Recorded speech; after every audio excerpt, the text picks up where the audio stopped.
Welcome to my channel. నేను ఈరోజు దోసకాయ పచ్చడి చేస్తున్నాను.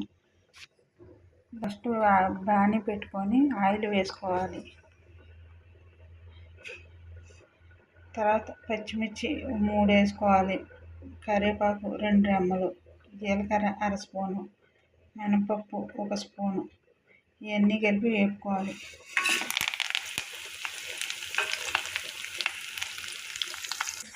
దోసకాయ ముక్కలు చిన్నగా కట్ చేసుకోవాలి.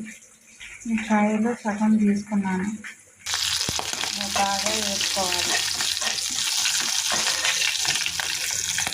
వేగిన తర్వాత మిక్సీ గిన్నెలోకి తీసేసుకోవాలి. ఉప్పు కొద్ది టేస్ట్కి సరిపడినంత వేసుకోవాలి. చింతపండు కొద్దిగా, ఇవన్నీ కలిపి మిక్సీ చేసేసుకోవాలి.